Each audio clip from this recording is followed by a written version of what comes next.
Ésaïe, chapitre 37. Lorsque le roi Ézéchias eut entendu cela, il déchira ses vêtements, se couvrit d'un sac, et alla dans la maison de l'Éternel. Il envoya Éliakim, chef de la maison du roi, Shebna, le secrétaire, et les plus anciens des sacrificateurs, couverts de sacs, vers Ésaïe, le prophète, fils d'Amoz. Et ils lui dirent, « Ainsi parle Ézéchias, ce jour est un jour d'angoisse, de châtiment et d'opprobre, car les enfants sont près de sortir du sein maternel, et il n'y a point de force pour l'enfantement. Peut-être l'Éternel, ton Dieu, a-t-il entendu les paroles de Rabshaké, que le roi d'Assyrie, son maître, a envoyé pour insulter le Dieu vivant, et peut-être l'Éternel, ton Dieu, exercera-t-il ses châtiments à cause des paroles qu'il a entendues. Fais donc monter une prière pour le reste qui subsiste encore. » Les serviteurs du roi Ézéchias allèrent donc auprès d'Ésaïe. Et Ésaïe leur dit, « Voici ce que vous direz à votre maître. Ainsi parle l'Éternel. Ne t'effraie point des paroles que tu as entendues et par lesquelles m'ont outragé les serviteurs du roi d'Assyrie.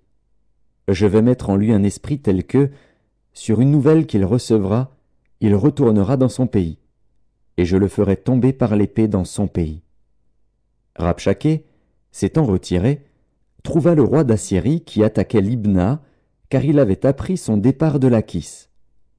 Alors le roi d'Assyrie reçut une nouvelle au sujet de Tirhaka, roi d'Éthiopie.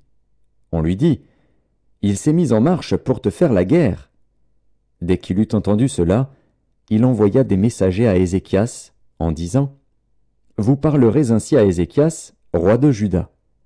Que ton Dieu, auquel tu te confies, ne t'abuse point en disant, « Jérusalem ne sera pas livrée entre les mains du roi d'Assyrie. » Voici, tu as appris ce qu'ont fait les rois d'Assyrie à tous les pays, et comment ils les ont détruits.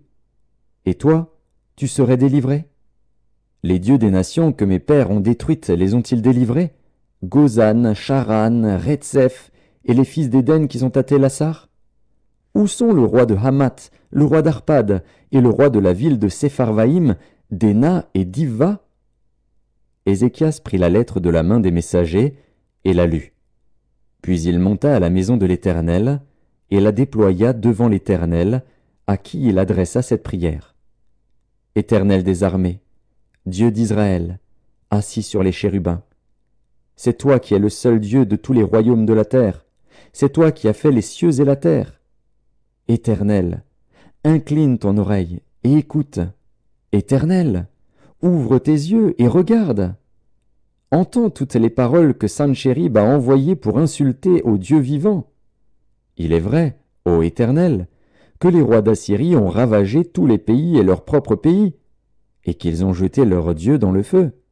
Mais ce n'étaient point des dieux, c'étaient des ouvrages de main d'homme, du bois et de la pierre, et ils les ont anéantis.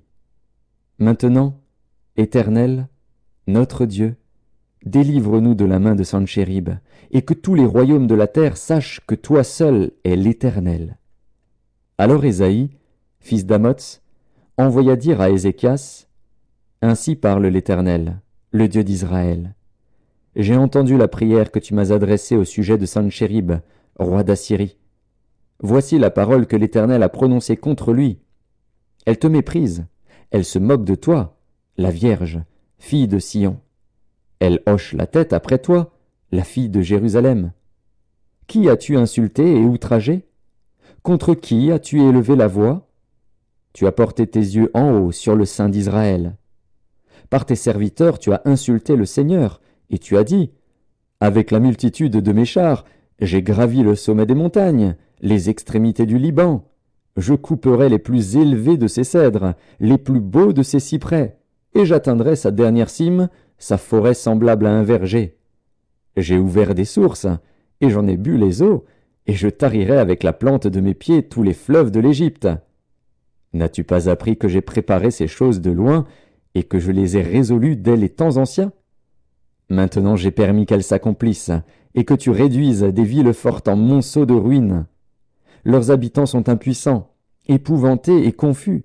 Ils sont comme l'herbe des champs et la tendre verdure, comme le gazon des toits et le blé qui sèche avant la formation de sa tige. Mais je sais quand tu t'assieds, quand tu sors et quand tu entres, et quand tu es furieux contre moi. Parce que tu es furieux contre moi, et que ton arrogance est montée à mes oreilles, je mettrai ma bouche à tes narines et mon mors entre tes lèvres, et je te ferai retourner par le chemin par lequel tu es venu. Que ceci soit un signe pour toi. On a mangé une année le produit du grain tombé, et une seconde année ce qui croît de soi-même, mais la troisième année, vous sèmerez, vous moissonnerez, vous planterez des vignes, et vous en mangerez le fruit. Ce qui aura été sauvé de la maison de Juda, ce qui sera resté poussera encore des racines par-dessous et portera du fruit par-dessus. Car de Jérusalem il sortira un reste, et de la montagne de Sion des réchappés. Voilà ce que fera le zèle de l'Éternel des armées. C'est pourquoi ainsi parle l'Éternel sur le roi d'Assyrie.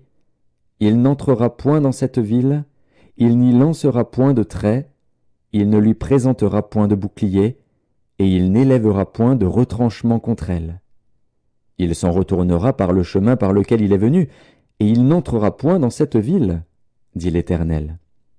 Je protégerai cette ville pour la sauver, à cause de moi et à cause de David, mon serviteur. L'ange de l'Éternel sortit et frappa dans le camp des Assyriens 185 000 hommes. Et quand on se leva le matin, voici, c'étaient tous des corps morts. Alors Sanchérib, roi d'Assyrie, leva son camp, partit et s'en retourna, et il resta à Ninive. Or, comme il était prosterné dans la maison de Nisroch, son dieu, Adramélec et Charetzer, ses fils, le frappèrent par l'épée et s'enfuirent au pays d'Ararat. Et Esarhaddon, son fils, régna à sa place.